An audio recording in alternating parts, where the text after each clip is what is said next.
हार्दिक Vimal Kumar India से आपसे पहला सवाल, क्या एक साल में काफ़ी कुछ बदल गया? आप पिंच करते सितंबर में जब आप पिछला वर्ल्ड कप खेलने गए थे, इंडिया अच्छा नहीं की तो सारा ब्लेम हार्दिक पांड्या पे था, एंड सडनली अब जिस तरह से अगले वर्ल्ड कप की तरफ जा रहे हैं सब लोग ये बात कर रहे हैं कि Hardik Pandya most important player है, फिट है, हैप्पी है, फॉर्म में है।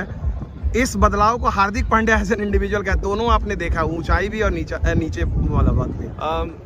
सर बस ग्रेटफुल हूँ लाइफ के लिए, और हमेशा मैंने सोचा है कि लाइफ में मेहनत ही एक चीज़ है जो आपको वापसी करवा सकती है कोई भी फेज़ में। अगर आप सच्चे दिल से अगर मेहनत करेंगे और अगर आपका दिल साफ होगा तो इवेंचुअली कितना भी ऊपर नीचे हो जाए आप एक लाइन पे आ ही जाएंगे। ऊपर वाला आपको एक जगह सही जगह पे दे देगा जो आप डिजर्व करते हैं। और yes, last world cup different था, ये वर्ल्ड कप डिफरेंट है, but I think process same रहा है।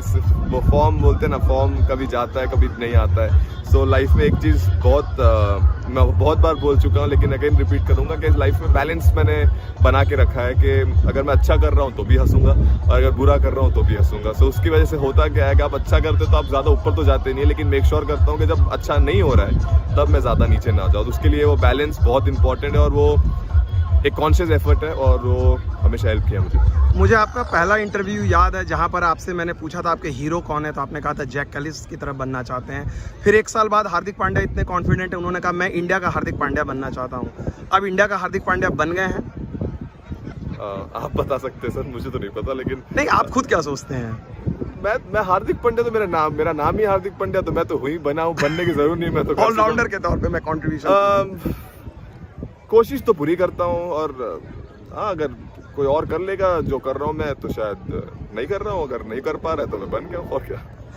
अच्छा, एक चीज़ बताइए, हार्दिक पांड्या जो बॉलर हैं वो अगर इंडिया की उस बैटिंग को देखें जहां पर पंत से शुरू हो रहा है, मिडिल ऑर्डर की मैं बात कर रहा हूँ, पंत, पांड्या, जडेजा, डीके एंड हुडा, ये बैटिंग लाइनअप अगर हार्दिक पांड्या बॉलर देखता है वो क्या करेगा? डरेगा या फिर क्या उसका दिमाग कैसे चलेगा इस बैटिंग लाइनअप को रोकने के लिए? कुछ ना कुछ तो करना पड़ेगा, क्योंकि जो आपने नाम लिए अगर जिनके अगर दिन है तो हर मतलब मैं एज अ बॉलर भी कुछ ज़्यादा कर नहीं पाऊंगा। वही फिर वो लक पे खेलना पड़ेगा कि आप या तो आप जीत लो या तो हम जीत लो, स्किल टू स्किल पे जाना पड़ेगा। लेकिन बहुत कॉन्फिडेंस मिलता है जब अब एक नया तरीके से लोग खेल रहे हैं और जिस तरीके से बॉलर्स को प्रेशर में डाल रहे हैं, तो बॉलर्स भी सोच रहे हैं कि यार अगर इंडियन टीम आजकल की ये वाली इंडियन टीम अगर 10 पे 3 भी है तो सोच नहीं रही है कि हम लोग को 20 और पूरा खेलना है, सोच रही है कि भाई यहाँ से भी हम 190 कैसे कर सके। सो वो एटीट्यूड की वजह से ज़्यादा डेंजरस लग रहा है ये टीम, और कोशिश करेंगे कंटिन्यू करते रहे। तो इस बैटिंग लाइनअप में हार्दिक पांड्या का क्या डुअल रोल है? वो ऋषभ पंत और दिनेश कार्तिक की तरह तड़ातड़ लगा भी सकता है और ज़रूरत पड़े तो रुक के भी खेल सकता है। द ओनली रोल जो आपका डिफरेंट है? नहीं, मैं एक्चुअली एज अ क्रिकेटर मैं कोई एक तरीके से खेलता नहीं हूँ। मैंने हमेशा ना मुझे ना कोच ने ना कैप्टन ने वो फ्रीडम दिया हुआ है कि आप पिक कीजिए आपको किस तरीके से खेलना, और वो उसकी वजह से मुझे थोड़ा भरोसा भी दिखता है जब अगर आपके कोच और कैप्टन आपको इतना भरोसा दिखा रहे हैं कि आप खेलिए बिंदास, आपको जैसे खेलना हो जो। और मैं हमेशा मैंने माना है कि मैं कोई एक वन डायमेंशनल नहीं हूँ। मैं हमेशा सिचुएशन को देखता हूँ, सिचुएशन को परखता हूँ। अगर लग रहा है अगर छक्का मारना है तो छक्का मारूंगा, अगर लग रहा है कि भाई अभी विकेट बचाना है तो विकेट बचाना, और ऊपर वाले ने वो एबिलिटी दी है और मेहनत भी की उस एबिलिटी को और स्ट्रॉन्ग करने के लिए। My final question in English, Hardik the batter, there was never doubt about that, but it is the evolution of Hardik the bowler. How satisfying is that, your evolution? How do you assess yourself, your journey? Very satisfying, as I've said, it gives me more confidence in each of the department.